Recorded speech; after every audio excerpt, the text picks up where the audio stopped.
Hi guys, welcome to Professor Andrea Proctor's Sociology 110 Art and Culture class. So we're just going to be going over some of the things that we will be discussing in week 4 this week. So this week we're going to outline the major periods of early Indian history. We're going to identify Indian works of visual arts, music, architecture, theater, explain the relationship between Indian art and religion, compare and contrast Hinduism and Buddhism, trace the changes in the art society that came with the introduction of Islam.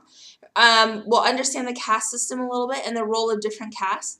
We'll trace Chinese history from the Qing period to the Song dynasty, outline specific development in the arts of each period of dynasty, identify each Chinese work of art, literature, and architecture, and discuss the major ideas of Buddhism, Taoism, and Confucianism.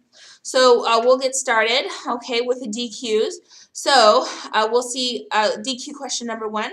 How does the idea of ism of heroism, religious devotion, and romantic love in Indian literature similar to those works in other cultures we have studied? So if you understand Indian culture and Indian literature, they place a lot of emphasis in astrology and in the alignment of the stars and the planets. And we understand that in other works, in other history, when people are talking about love, romantic novels, they'll talk about something along the lines of, oh, the stars were aligned when they came together as one couple.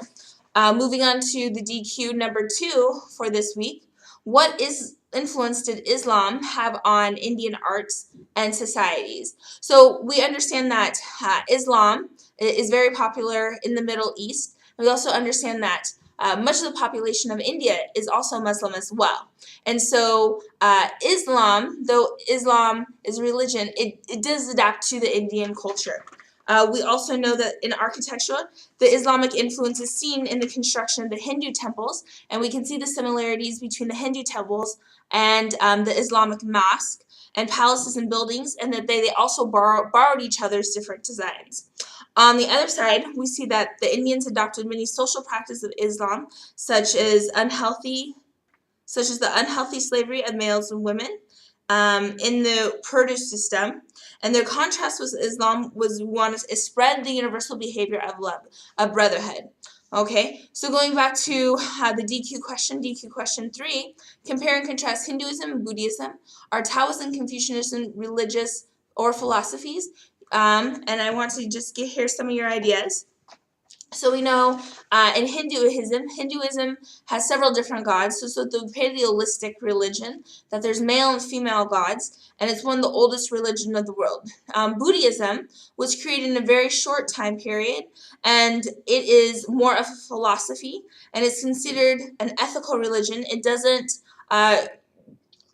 generate around gods, but it follows the teachings of Buddha, who was a prince of Nepal, who believed that the ultimate goal in life was to attain the state of total satisfaction through meditation and self-discipline. Okay, with Taoism and with Confucianism, they're considered to be more philosophies than religions, since they're mainly concerned about the moral and ethical behavior as the benefit of the people in the world. All right, so that's DQ3 for week 4. What were some of the major ideas with the major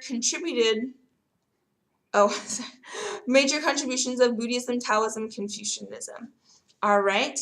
So DQ number 4. So with Buddhism, we understand that it originates with Buddha or the Enlightened One. With Confucius or King Fuzi lived at the same time as Buddha, and he was seen as a moral teacher and wise. In a period of political chaos in China, Confucius believed that the way to overcome anarchy and resolve social cohesion was to work on individuals' virtue and self-control. All right, guys, there you have it. Those are the DQs for week 4. If you have any questions, please feel free to email me. Have a great week. Bye.